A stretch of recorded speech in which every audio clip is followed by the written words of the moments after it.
Hey everyone, welcome back to Reading with Tatiana. Today I'm doing another book to movie adaptation.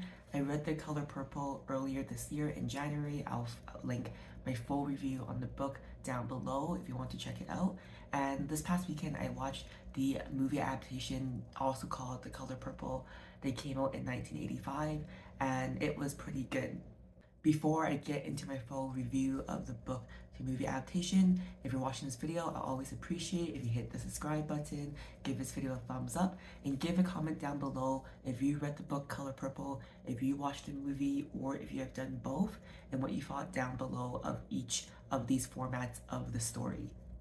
The book came out in 1982 and was written by Alice Walker, and the movie came out just a few years later in 1985, directed by Steven Spielberg. Here are the, I guess, objective ratings or gathered by the crowd. So on Rotten Tomatoes, this movie got 77%. On IMDb, this movie got 7.7 out of 10. And on Google, 85% of users enjoyed this movie. For me, personally, as a movie, I give it a 4 out of 5, so 80%. And as far as a book to movie adaptation goes, I gave it a 3 out of 5. Now to the premise of the movie, and this is why I gave it a 3 out of 5 in terms of book to movie adaptation, because in the book, the story is told or propelled forward by a series of letters written from Silly to Nettie, and then eventually Nettie back to Sally. But obviously in the movie you can't really do that because who wants to just watch people write letters to each other? So that was a bit different. And also in because like the book is very I guess complicated and complex with so many characters and changes and interpersonal relationships, that obviously to make the movie a bit shorter and more digestible in a visual format, they did have to change some parts of the movie in relation to the book. So, for example, in the book, when Sally is married off to Mr., she doesn't see her sister Nettie ever again. However, in the movie, they need to establish that Sally and Nettie have this wonderful sister relationship. So then Nettie moves in with Mr. temporarily because the father was abusive, and then eventually Mr. kicks Nettie out. This doesn't happen in the book at all, but I understand why they need to do this to make the movie make sense. So I think obviously when it comes to compare to the book, it's not exactly the same, but I understand why they did that, and still by doing those things to make the movie shorter, it was still a very long movie. It was 2.5 hours. And I personally think movies these days should no longer, I mean, there's also a movie back in 1985, but I think in general, movies don't need to be more than 2 hours.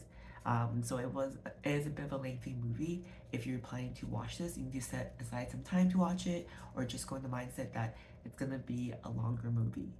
Now I'll get into a quick synopsis of the movie. So the movie starts with we see Sally. She is giving birth, and we learn very quickly that she was impregnated by her father to two children, but one was taken away at birth, and one was taken away when she was sleeping.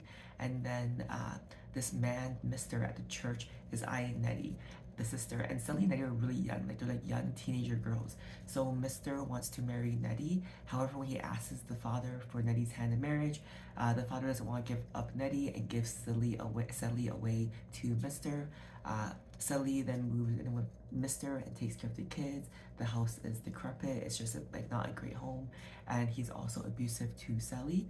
And then shortly after, Nettie comes to Mister's house because the father that she was left with started touching her and was also abusive. So she's run off to live with Sally and Mister, which is fine at first, and we see the blossoming of the sister relationship. They're very close. They're just like your perfect sister relationship. And then one day, Mister decides to rape basically Nettie, but Nettie fights back, and Mister cannot handle this, so Mister kicks Nettie out, and that's how the movie starts. And this movie is just a very heavy movie, like the book. It's also very heavy, and it's not an easy watch to watch, but I think it's important to watch because these things do happen in our society, and it's just it's a great movie. I mean, it's also directed by Steven Spielberg. I think he just has a way with cinema, but it's not like a family movie like his other movies. So for true to the books, as I said before, as a book to movie adaptation, I gave it a 3 out of 5. But if I want to be more specific, true to the books, probably a 2 out of 5. I thought there was lots of liberties taken from the book, but I understand why they did it. Alice Walker was also consulted with this movie as it was made very shortly after the book was published. So I'm sure she was very happy and agreed with a lot of the changes from the book to the movie, which is totally fine. Casting, I gave this a 4 out of 5. Whoopi Goldberg and Oprah Winfrey are in this movie. I only know them like later in my life, or I was born like in the late 80s, early 90s. So for me, I can't like unsee them. However, they're quite young in this movie, so I think when this movie came out, maybe be less distracting. But watching it now, I found it very distracting. Like I couldn't unsee Whoopi Goldberg. Oprah Winfrey I could unsee because she looked quite different. And I'm kind of curious why she didn't do more acting after this. I thought the casting for the men were very good, and also for Shug and all the other bandmates. But yeah, overall the casting was just a 3 out of 5, just because I couldn't see Whoopi Goldberg and Oprah Winfrey.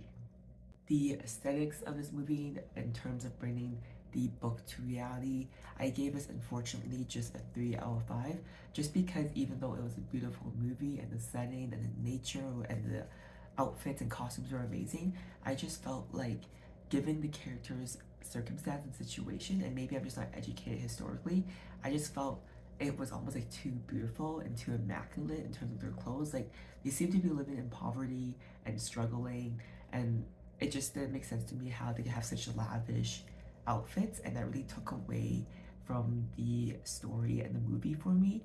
So even though it was very beautiful to look at as a movie, it wasn't believable for the conditions and context of these people's lives. However, if I just came across the movie by itself and just watched The Color Purple in theaters without reading the book, I would give this a 4 out of 5.